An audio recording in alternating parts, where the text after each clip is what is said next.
to the I want to welcome everyone to the first community conversations here for BLM New Hampshire. We'll be doing this every third Tuesday of the month. This month we'll be talking about political activism. So I want to welcome in. We have our four panelists. We have Joma.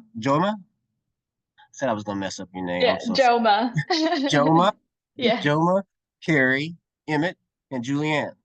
And so what we're going to do, how this is going to go, I'm going to ask a question, and before they answer the question, they will be introducing themselves and telling you all a little bit about what they do here in New Hampshire. So the first question, and what I'll do is I'll just call on whoever first, and then you guys just jump in as we go. So the first question is, for someone who has never really participated in political activism, how does one go about getting involved? And I'm going to start the first question out to Emmett. Cool. Thank you, Lionel. And thanks, BLM, and for folks joining. So just as intro, I'm Emmett Soldati.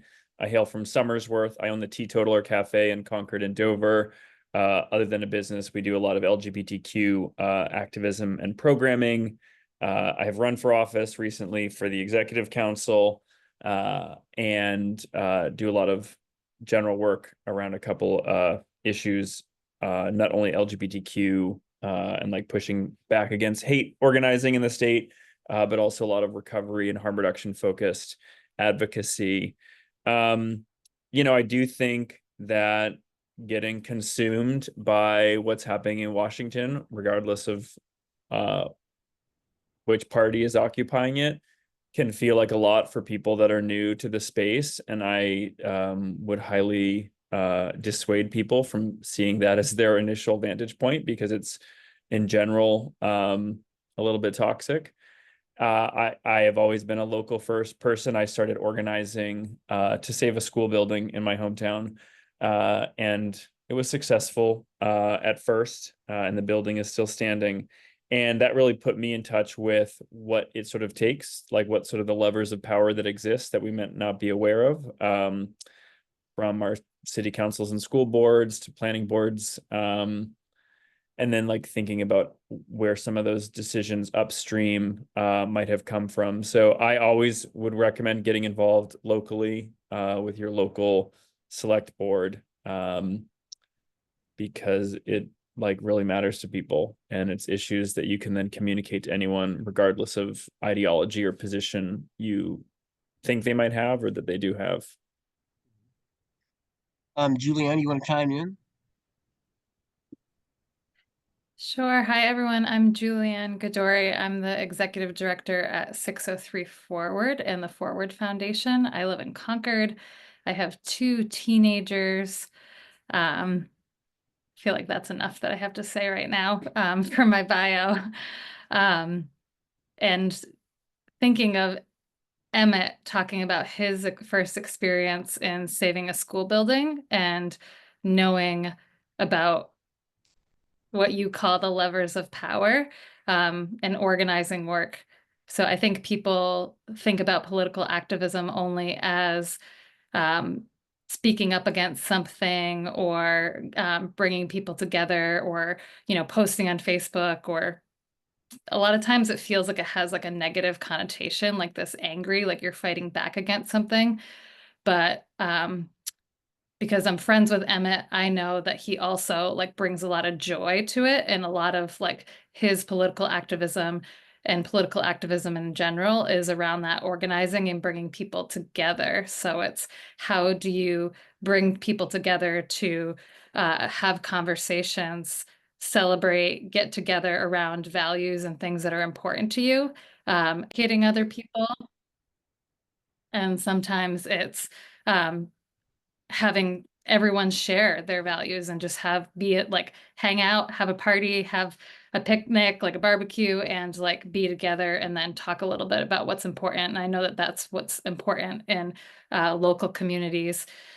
So to go back to the question, how does one go about getting involved? I would say like to really think about first, like what is really important to you in your life, And most likely there are other people in your community that those things are important to as well. And most likely those values are being impacted by decisions that are being made both locally and nationally, but especially locally. So I think it's that in order to sustainably be involved, it's really finding that thing that's very passionate and like you're very personally invested in, and try to find the joy in it. Thank you, Julianne. Joma, you want to jump in? Yeah, sure. Hi everybody. My name is Joma Tamang, she, her pronouns. I'm a first generation Nepali American, currently one of the organizing director for New Hampshire Youth Movement. Just as a reference, we're a movement of young people transforming our political system so it serves and is led by the people it has left behind. I actually want to agree with Julianne with a lot of what she said. You know, I feel like the one of the first step is like going to the internal dialogue, is like reflecting on your own self-interest and like passions, like what issues matter most to you, right? And then from there, look for organizations or campaigns that are already doing the work aligned with your values. So that's kind of a lot what youth movement does, right? And is like, if you also can't find a group addressing your concerns, remember that you also have the power to like build and organize yourself as well. So we empower young people to like take the lead on the issues that they care about the most. And like that's the sort of campaign that we'll be running for this year. We're trying to get young people to be leaders on their own campaigns in their own campuses. So we mentor and train them. And I feel like, you know, just join an organization like NHYM or 603 Forward. And I just want to say, like, you cannot be a political activist or organizer on your own. Like, organizing is a collective effort. And like being part of an organization connects you with the resources, tools, and like community of like-minded people that are like fighting for the same issues that you care about. So it's really like taking that deep dive, doing the research, and like sign up and do a one-on-one with like an organizer and like really see where you fit into the ecosystem of organizing. And it also like doesn't have to be hard. You know, it can be like something that you can refer to people in your neighborhood or, you know, even in your own workspace. That is, I think that's extremely important because I think a lot of people, instead of, they feel like they can do it themselves, and then they just like, I can't do this, I'm not going to do this, and so they bow out. Carrie,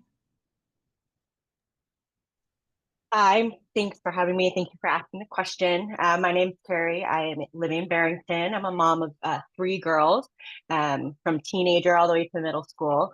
I am also a school board member, vice chair in Barrington, and a previous national PTA board member.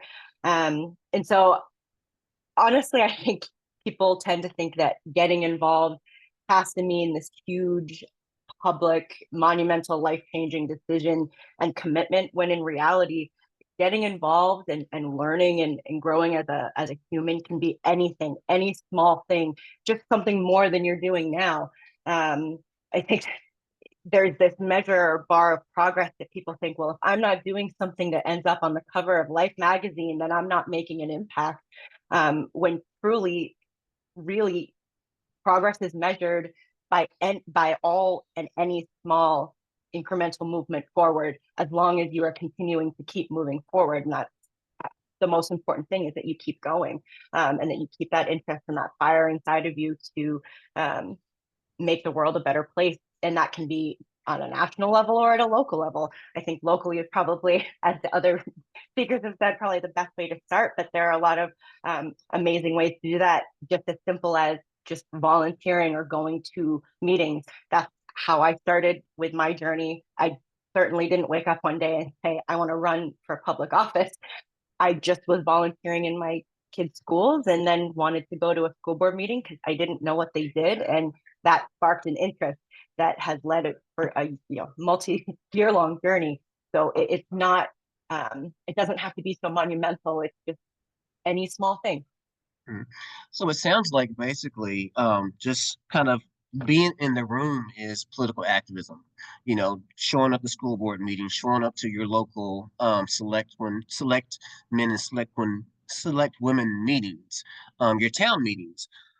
And a lot of people they're intimidated by it because, you know, like when they start talking about taxes and things like that, they may not be a numbers person, so that's intimidating, or, you know, municipality codes.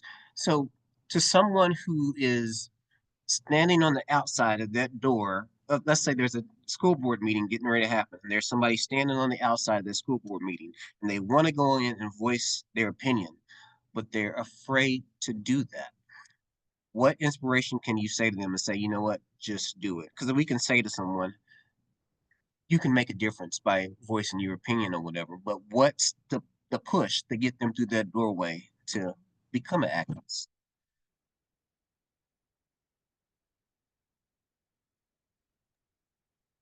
Anyone can take that. Oh, Sorry. since you're speaking school board, I get this question a lot. Oftentimes for someone who has never been to a meeting before, has something to say, and doesn't understand how to utilize their public comment time. And so their Mhm. questions are, you know, what do I say? What's the etiquette? And so first, just asking those questions of understanding, I think, brings some anxiety down of public speaking. I don't love public speaking. I certainly knowing that every one of our school board meetings is recorded makes my heart like palpitate. But you do get used to it. But I think for those that are just coming to share their meetings, like for finding someone who can come with you, it's just a friend. They don't have to say anything, but just to be there with you. Asking to meet with a school board member just to get their opinions beforehand. Having a meeting over coffee, I think making everything more personal is really important because those meetings are really formal for a reason. They have to be. They have to follow those rules, but sometimes just having a face-to-face conversation, I think, can help prepare you for those. But definitely the in-person support always makes a big difference, I think. And it's interesting because this leads into the next question.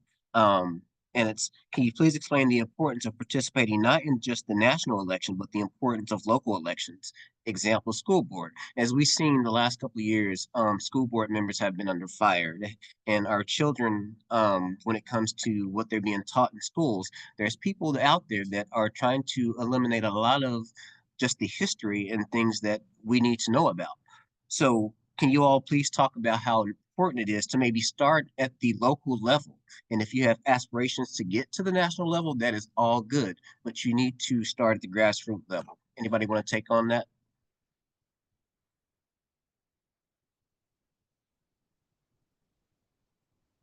I'm just going to call Uh, on.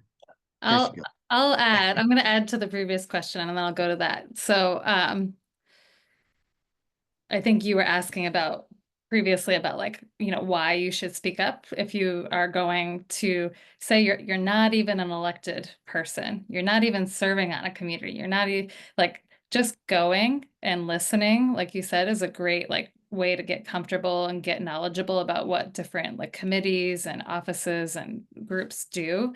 But then if you are going and you're afraid that whatever you have to say is not important enough, or it's not the time to say it, or you don't know the right time. I think like the title of this like webinar was talking about like representation, and like you have to trust that your lived experience has a ton of value and has a ton of value to be like shared.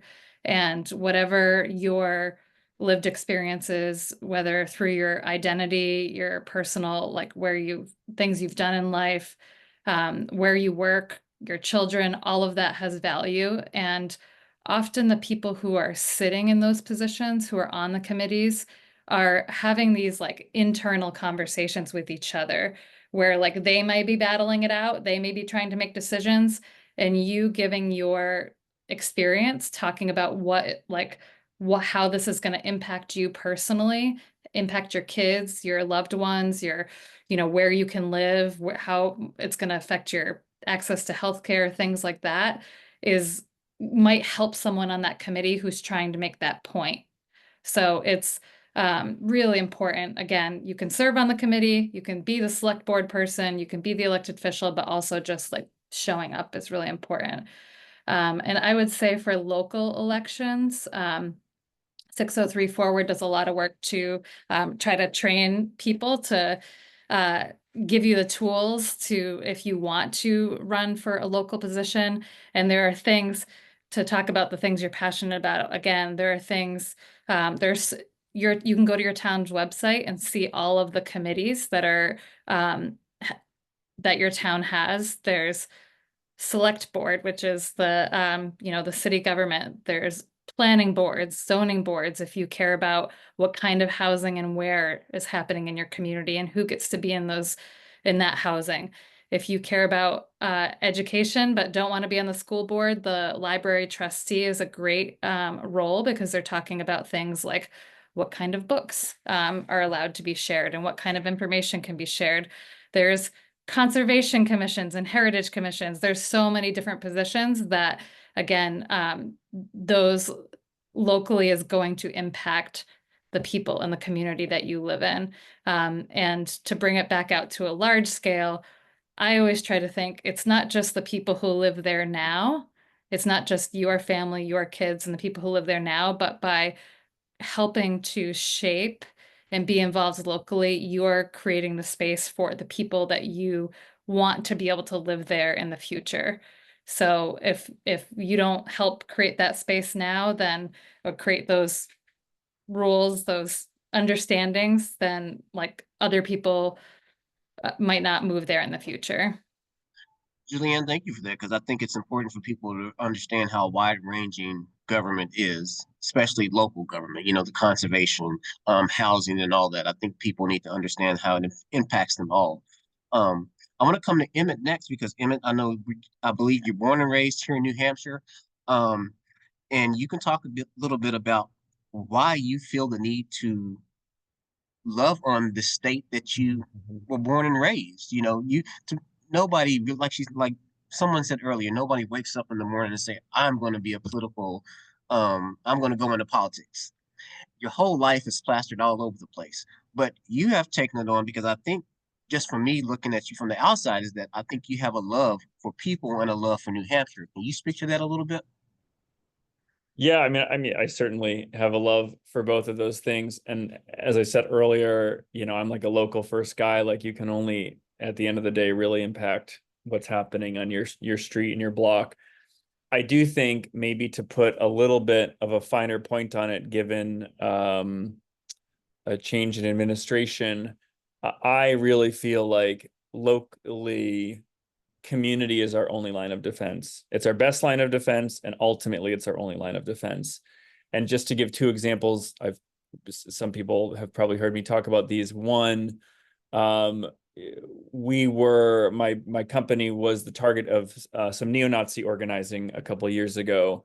And you might wonder where neo-Nazis get the idea to organize, and what political rhetoric is fueling that. But ultimately, it was the local response. I'm talking like community members, Concord city councilors, the mayor, that really showed up and applied enough pressure that the attorney general, who was appointed by a Republican, opened an investigation. And I can say, after that, we had virtually no incidents of that nature, of explicitly white supremacist neo-Nazi antagonism and intimidation.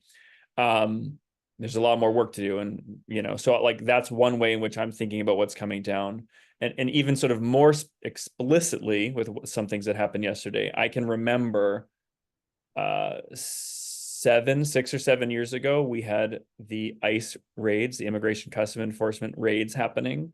And New Hampshire, has many different populations, but also where I live, a large Indonesian population, many of whom are the first generation, or it's their first time here. And I remember at the time speaking with the chief of police and asking, is the local Somersworth PD going to cooperate with federal agents? And I will never forget what he told me. He said, I have my kids go to school with their kids. I've been in their homes, I've been in their churches, they fed me meals, etc.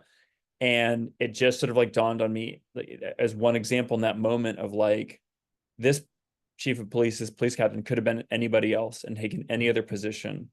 And I think a lot of people locally, however small, were really sort of protected by the number of people that were connected to a strong community that said, yeah, we're not going to stand. And so I am thinking about a lot of the stuff we're going to be dealing with, that the stronger your local bonds are, whether it's you are sitting on city council and you are in charge of selecting the city manager and the people that run the police and fire, or if you are just part of that community project that makes people feel seen and connected, whether regardless of their immigration status, or if they're LGBTQ, or if they're a person of color, like all of these things matter when we have stronger local bonds, and that's where it's got to come from. Thank you. Joma, so I'm going to come to you because I know you work with the youth. And I mean, I don't know any, 7 or 8 year olds who say, I want to be a selectman. I think they're like, I want to be president. They're not saying I want to be a school board member. So how do you kind of speak to them in a way to say, hey, there's more than just being the president of the United States. You can be a school board member, you can be a selectman, you can be all these things. What message would you send to those young people? Yeah, that's a good question. I do want to piggyback off of like the sort of student experience that we often see, from the schools itself and from young people. And I think it is often more harmful, nowadays, like to be in school with the amount of anti-trans bills, mass shootings, discrimination, ICE being in our schools. Like it is not a safe place for young people, to be in schools, and they're constantly kind of in this doom for future. It's like in fear of like what is even going to happen. Um, and like what we've done with NHYM is like we allow our members, our young members, to participate in the endorsement process of our municipal elections. So we hold like a mass meeting with all of our members that are there, have participated in different campaigns, even in schools. And we'll hold the meeting and we'll inform them about progressive candidates that are in the seat, and what we need to do in the electoral cycle to be able to, help them win, and what kind of like changes that need to occur. So a lot of it, I would say, is honestly exposure into the network of like even the school system, because it kind of seems a little bit like challenging, and a little bit hard to understand in like, okay, how do you even navigate, right? Like it's like, oh, there are budget cuts happening for this specific class or for this specific program. It's like, okay, like the young people, students like come up and it's like, okay, that's a campaign, that's a campaign that you can run on and you can fight in your school, and you can actually learn to know like some of these elected officials that are in these seats that are not putting the self-interest of students and young people in the front line, but rather like trying to, make profit and like have their own self-interest in mind. So it's really like giving young people the power back to be like, all right, like you have to organize young people, students, and really see like how can you make tangible change like in your school. And I feel like that's where the picture comes into mind, of like, like seeing change from a small level, local level, really allows for like young people to feel energized that things are winnable, and things can be fought. When you keep on thinking about participating in like the national level, everything seems a little bit far out of reach, like thinking about healthcare for all, or like just the big idea things. Like when you are a student, when you're a young person, when you have fear going into your everyday school, and like being harassed or discriminated in fear, like how can you think about winning at a larger level when you can't even win at a smaller level? So it's really about like giving the power back and like making young people the leaders. So like when they do grow up, they actually like are able to be face to face with their school board members and be able to be face to face about like budget cuts, right? And like seeing how that aligns and works. And I feel like it honestly starts with like the people in these committees to like reach out and like with the young people in mind, and like actually make them part of the process of like, this is actually what is occurring. These are where the budgets are, because I feel like it's often secluded away, and the decisions are made to the students without them actually knowing what is surfacing on their own like schools. And so, Terry, I want to come to you. So, do you, as a school board member and one that has the experience, do you find that do you see the youth in some of the open meetings that you have, or is it more like you're just standing back, letting the adults take over and dictate what's coming down the pipeline for them? So a lot of student involvement tends to be, I would say, at the high school level. That's what I see a lot on school boards across the state with having like school board representatives or school board involvement on committees. But I hope that every school out there has some sort of opportunities for students to be civically involved at all ages. I know that I don't want to bleed too much into the question, another question that we have about, what age should youth be participating in political activism? So I'm going to try to not Oh, also try to answer that we question, can but jump right into that if you want to. I mean, we can switch it around. So feel free, please. But first, I'll answer that. We invite our students, high school. So our town is a bit different because we're a feeder school. So we don't have a high school in Barrington, but we feed into 3 different high schools in our area. And so we always invite our students back through student representatives. But if I'm being vulnerable, we definitely could be doing a better job with inviting them to tables where they're not just providing feedback on their experience, but actually being there to share their experience that leads to decision making. And so I appreciate that I'm learning something here about making space for that. I think I often have to fight about making space for myself and but if they think, especially where we're making decisions for students, any opportunity in which we're making change that affects students directly, making change without expressing the why behind it must be terrifying.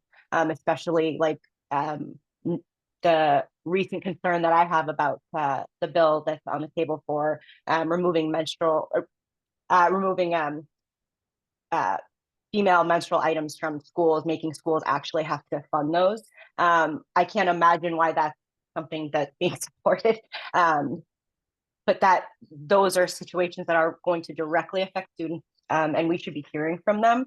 And so that's going to be something, a takeaway that I take away from this conversation for sure. And so that's all it takes, right? Is literally someone that is being affected commenting on that to someone and being in a position of authority to make change, to actually hear those things and actually follow through. Because I think a lot of times we hear things, but then the follow through isn't always there. And so Okay. And speaking of that, so, as a 40-something-year-old man, I have anxiety about the election and politics and all that. And I know a lot of others do as well. So at what age should we start talking to children about, being political activists or being active in politics? Not necessarily, going to their peers in school saying you need to vote for this person, blah blah blah, but being active. So everyone can answer this question, but what age do you feel is a good age? And is 5 years old too young to be at a political rally? Or I mean, it's just, what do you all think? Yeah, I can get started. I guess I'll start with the New Hampshire Youth Movement. So we organize young people from ages like 13 to 35. That's kind of our category. And we've even had like middle schools express like interest in our work as well. So this isn't to say that those under 13 shouldn't be politically engaged. In fact, our lives are politicized from a very young age, right? So whether through education, healthcare access, or even the food that we consume and eat.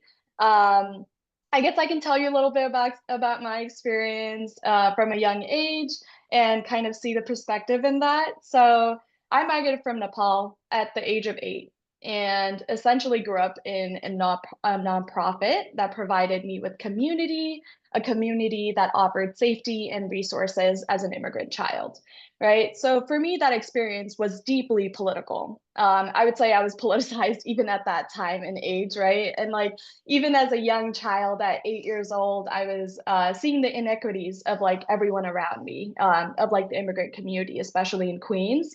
So I understood like that my aunties, my parents and uncles were like living paycheck to paycheck and like working endless hours. And I was like in the nonprofit, being babysat and like learning so many of those experiences. So that was highly very political to me, and I was being organized by an organizer in that time, and I had no idea. They were just giving me different tasks. They were like, this is happening. I was like, no. And then that's also how I learned English, through the nonprofit itself. So I would say like I see children see the inequities like to like even just start with. I mean, like me immigrating to America in itself, getting to my first class, I remember in Queens and like facing explicit racism from like other children at in fourth grade. And that was like very harmful to my experience, right? Not knowing the language, not like having a different skin color, not really knowing my community. Like I was facing the hardships like from a really young age and not really understanding what kind of discrimination or harassments that I was facing, but it was being onto me. So like having that open conversation is so important because it is the reality of many children growing up. Like in classroom spaces are not always safe. And it's because we don't allow these conversations to engage in like to be like, oh, this is racist, this is discrimination, this is harassment, and for them to like see it firsthand but also experience it firsthand is very harmful. So like I would say I don't think there's a certain age limit for being a political activist, because like your bodies and lives are being politicized from a really young age, and like that same judgment and iniquities is like perpetuated onto your own. So that kind of like sparked that little curiosity in my brain, and I was like, oh wait, like I was being organized. So I would just suggest because like if we don't include children in these conversations, and if we don't teach them or challenge them to challenge the system at hand that affect their lives, we limit their potential to be like leaders of change. We only see them in a small bracket, right? And me working with New Hampshire Youth Movement, I've been able to kind of open my eyes to a whole different sector of like youth organizing. First of all, young people are incredible, incredibly intelligent and perceptive to change, right? And they see through everything. So when we create space for them to learn and unlearn and to question and to engage in different ways, they will rise to the occasion. I feel like young people are not given space. Young people are often discounted, right? Being like, oh, they don't know enough. They don't know how to do this. It's like, okay, it is our job to give them space, but also to teach and mentor them, and they can reach to that potential because there is that curiosity. So there is no specific age range when someone can start being politically active, because what matters is like us being able to shape and give them guidance and tools and support to make sense of the world that is around us, because they're constantly being perceived, and like work for a better sort of perspective of like young people being engaged as well. And we've all been around children, and children are really just extremely truthful and observant. And I think sometimes adults don't want to hear that truth. So maybe that's kind of what's happening with our youth movement. I'm glad to see that there are a lot more youth being active and politically active. Um, what would you say, Julianne? Uh, so many amazing points, Joma. Thanks for sharing so much of your personal story. I guess as like a parent, I would say I loved your example, Lionel, of like bringing kids to your kids or having youth be involved in like community events. So whether that's like a political rally, or I know BAPAC and BLM recently, yesterday, had a day of service. So bringing kids to be involved in different things in the community so that they can feel like that they are part of it is a way to get them exposed and involved and aware. I think uh, reinforcing the importance of thinking critically uh, about anything they're learning in school, about their lives in general, is going to inform them as they get older. I know for me, after the November elections, I was very concerned that because, like, in our home, we had lots of conversations all the time about everything that was going on. And I was actually like concerned that my kids or might go to school and not be empathetic or start to like attack other kids who might come from backgrounds where they think differently than we are. And that is not a productive space either. So it's like having conversations about how to think critically, but also to understand like where other people are coming from, like what may have informed their like perspective, and then trying to like figure out like how you know, to, I don't want to say work together, but to like not cancel people or shut other people out.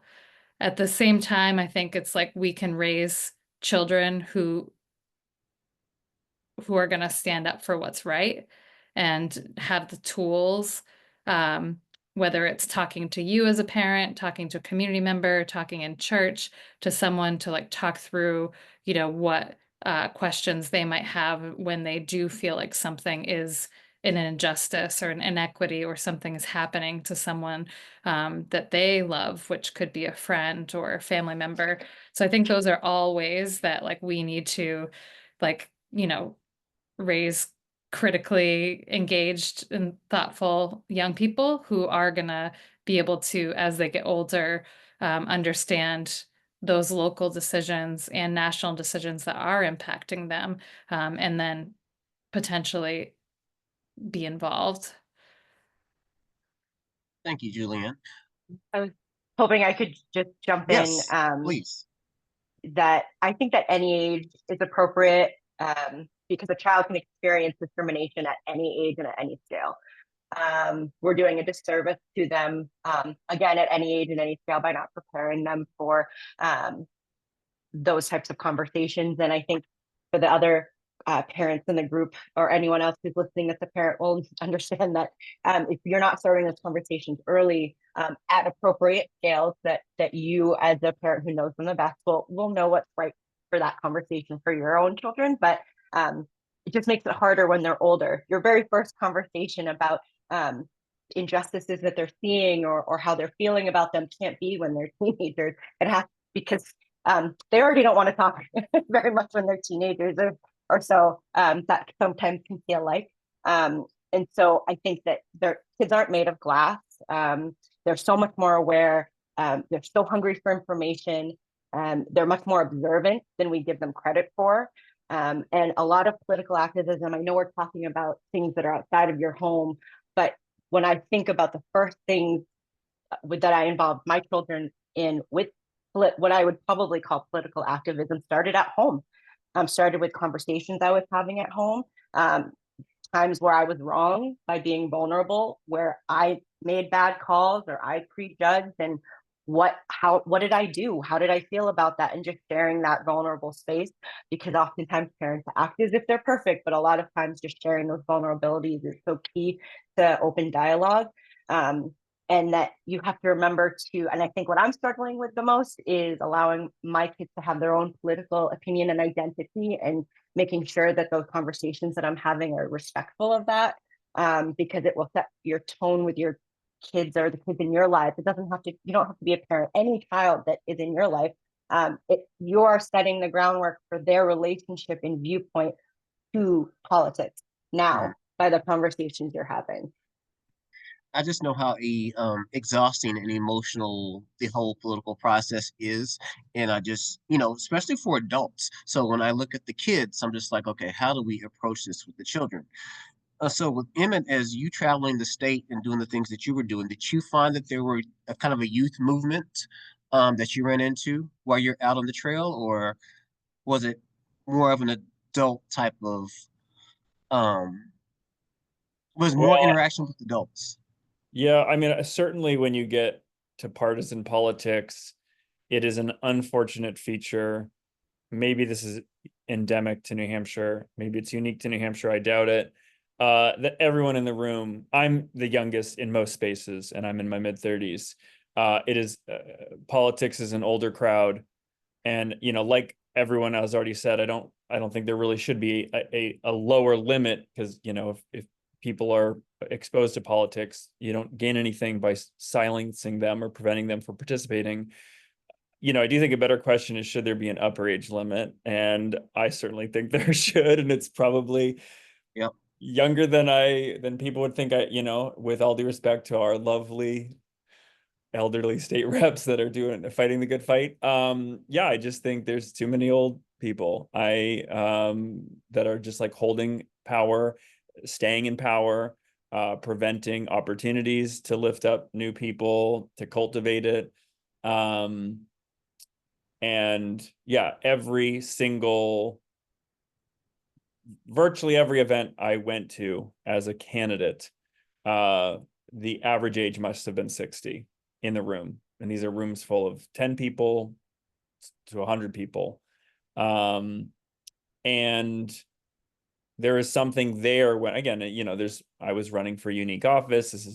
I'm part of the Democratic Party, but like, there's just so many ways in which this is not substantively interesting on average to people my age or younger. And, obviously there's a lot of organizations represented around this table that are like trying to address it, trying to diagnose it, trying to push back and change it. But yeah, there is like a very sometimes bleak reality. And, I think there is a part of that to which if people just hold on to power into their 80s, it's like there's not a lot of opportunities to feel like you can make a difference. So, Joma, I mean, that's exactly what he said. There's people holding on to power. How do we inspire that youth movement to say, yes, we love you for everything that you've done in the past, but it's time for you to move on. Be respectful about it. What do we say to the youth movement? Because they are the ones that's going to be making decisions eventually. Hmm. Yeah, that's good. I think I think a lot of it is also in reference to the accessibility of like political sort of information being available to young people. Um, it's just like there's, like looking at even like the committee hearings, they're really long. And the bills are insane, and they're like young people don't have time to keep track of like the ongoing sort of rhetorics behind even like the extent of the bills when it's like trying to say one thing, and it's like that what we do at NHYM is like make cheat sheets for so we do that like every Friday. We put it out into our chats, into our socials, and we just make it like easy cheat sheets for like bills that had been passed that we need to block or we need to build on, just for it to be like easily accessible and for people to be like well informed what is also going on in their state. And I think that's also our job as like organizers, as like political workers, to be able to facilitate that connection between like politics and like everyday lives, because like they're very much the same, but like everyday people don't have the time to be as involved in politics as we do. So I would say that is our kind of connection and network point to like show up, and like show up in ways that like is the most accessible to them without like having to feel like you have to say tough words for people to get the point. It's like, okay, like this bill was passed and this was harmful because of this, and not having to put it into like political jargon words, because then it is not accessible for everyday people to be able to consume like what is actually being harmful and what is actually good. And that is, I would say, like one of the sort of big messages, like for politicians too. Like if you're really trying to get young people engaged, like be very straightforward, direct, and straight about your agenda, about what is going on, instead of having to sort of join on in this flattery words. And I would say that is also one of our weak points with politicians and political candidates is like the issue cuts, they're not as connected to young people. So that is also why young people are not engaged with political candidates and don't look forward to specific candidates as we do, because it is not relevant to us. We don't really talk about student debt anymore, but that is still very much relevant in young people's lives. Talking about mental health, that is often not being mentioned in a lot of these places. So even just like the basic ways of like what is actually young people facing, and even thinking about mass shootings. Like it often takes like an upheaval of like, okay, this happened and then we must counter it, but rather than like a steady long-term action for change for candidates to actually take young people seriously. So I think it's time for political candidates, politicians to step up and actually take into account who their demographic is and the issues that need to be talked about and also need to be addressed. And our young people are showing up in different ways where we're building community and we're also addressing these issues in a sort of our community, like people's way, where we're running these local campaigns. And through our local campaigns, we can also allow progressive young candidates to feel supported and to engage, in these seats as well. Thank you. So you brought up mental health, and that's, after the last election, there's a lot of people who just don't feel like they just don't have the bandwidth to stay involved. Um, what do any of you say to those young people, or just anyone in general, about just they're ready to check out because they're exhausted and they're tired and they're afraid? What advice could you give to them about maybe just taking a break for a little bit and recharging and coming back and being stronger? Um, I can Anyone just could. go. Yeah. I know I just talked, so I can just since I'm already unmuted. I think so in New Hampshire Youth Movement, we value our personal, health a lot and our mental health because a lot of political organizing can lead to burnout in different ways, right? Because it is mentally, emotionally taxing. We have a lot at stake in the work that we do, and we're very passionate about the work that we do. So, when you're at the point of burnout or feel like, there's at a loss, I would say center yourself, and center your interests in mind so you can show up in community better because you're not able to show up in community if you are at a loss or don't feel as motivated. One of the biggest fighting battles with young people is fighting cynicism and nihilism, to be honest. Like it is not any other thing, but rather like they're very much well informed, but also misinformed through media. So I would say take time to like, have your hobbies, be in community, like really prioritize yourself and your interests and like get to know the good things about life and like why you're even passionate about other people wanting to do good things in life and like take a hike, and it really gets you back to like being like, oh my God, like nature is so good, earth is so good, and I want to be able to cultivate that same experience for other people. So keep your glass half full. Thank you so much. Do we have a question from the audience? We do have one question, and the question is, how do you feel the history and actions of the Democratic Party contributed to the election of Trump in reference to not only change in nominated members, all the way to continuous performative actions of the party historically? Ooh, But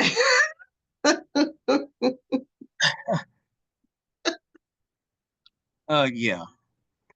I'm glad I'm not on the panel. Anybody want to take a stab at that one? I'm not going to answer that question.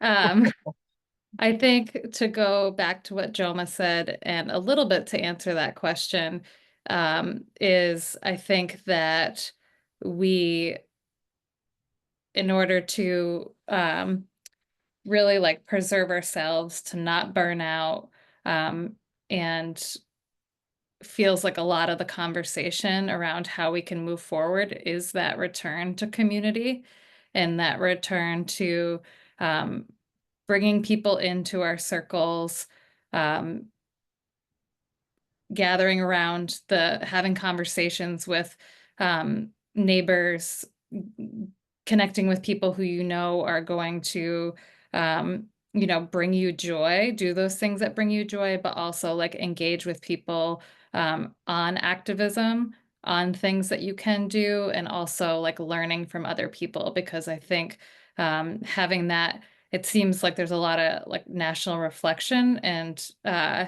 here even locally, like bringing it back to bringing people together versus like excluding people is going to be one way that we can move forward, and trying to, yeah, really understand other people.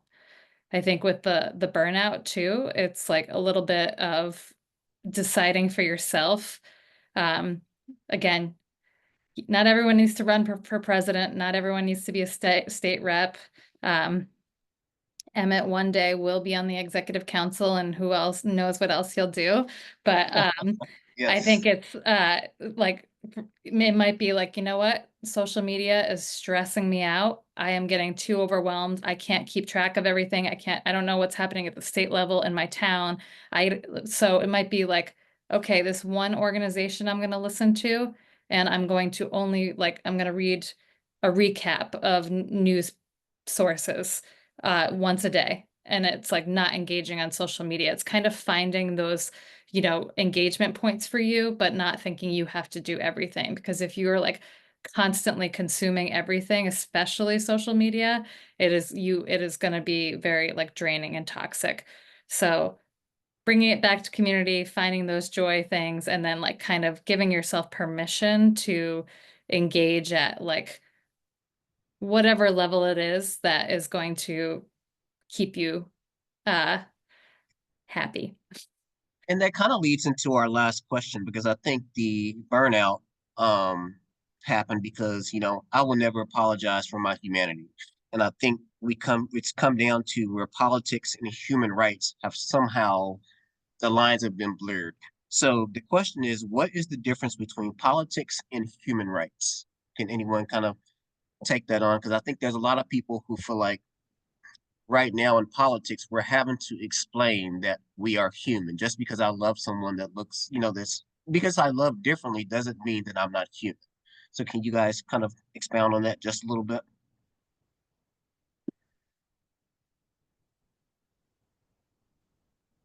Emmett? Well, since this is sort of, I think you said last question is closing argument, maybe I will be so bold to answer the question about Trump and the Democratic Party. Because listen, I was the Democratic nominee. I got a lot of support from the Democratic Party. I've been a member of the Democratic Party for a little while, a decade or more, and I got a lot of critiques and a lot of complaints. But I think that there is some, for me, and this could be a whole other Zoom call. So this is like my 1 minute, real quick closing statement on the Democratic Party and what we are seeing unfold with our new administration. There are just so many ways, and Julianne prefaced by saying I'm like a candidate of joy. There is a lot of joy in my life. So this is not, this is going to sound like a departure. There are a lot of ways in which modern life really sucks. And there are so many people that are in a lot of pain and are dealing with so many barriers and hurdles to survive. We're talking financial, we're talking health, we're talking mental health. Like the struggle is very real for so many people. And I see this as an intersection as in the recovery. We're number 1, 2, or 3 in the country in New Hampshire for opioid overdoses, which is a connection of a large population of people in pain. We hear the statistic regularly of people having only up to $400. A majority of Americans have $400, and anything that exceeds that would send them into a financial emergency if they needed to charge something more than that. So it's like writ large, things aren't good, and structurally things aren't good. And I just think that any candidate from any party that shows up and wants to pretend like things are groovy and things that are systematically okay and need incremental adjustments, subconsciously, I think most of us can call and see BS and just sort of feel and know that things ultimately structurally are not great for a lot of people. And if any party wants to play pretend and dress up, you are ultimately not going to attract the majority of people that every day have to look at their bank account, they have to look at their student loans, they have to look at their healthcare needs, they have to look at their rent payments and just wonder what is going to give. I feel you. I feel that deeply. Yeah, we have some work to do. We have a lot of work to do. And that was one thing, as far as what I experienced this last election season was um not a lot of people that look like me in the room. And so our voices were muted. And people, and this is honestly, this is the Democratic Party here in New Hampshire. As much as we like to say that we're inclusive, it always doesn't it does not look that way. Um, so I want to thank you all for being on this call and sharing so much good information. It sounds to me that one thing that's really important is that we need to be in the room. If you're standing outside of that door, getting ready to go in and you're hesitant, like, I don't know if I have all the tools needed to be a school board member, to be a selectman, to be a state rep, to be whatever.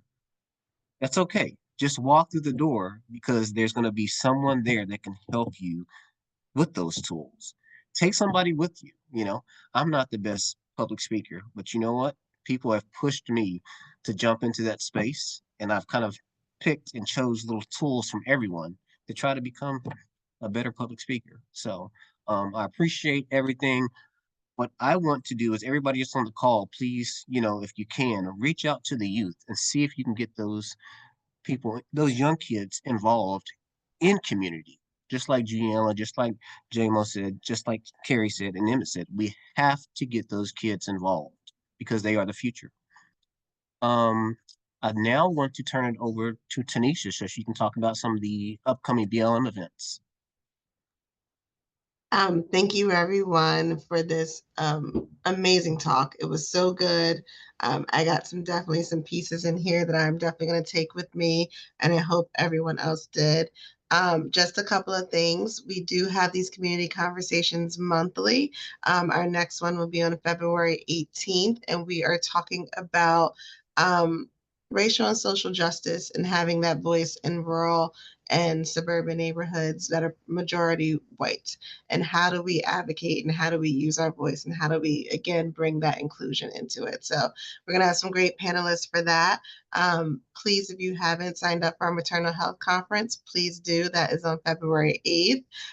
And I just want to remind everyone that BLM New Hampshire is run completely by donations and grants, and all that we do with programming and mutual aid. We need your support.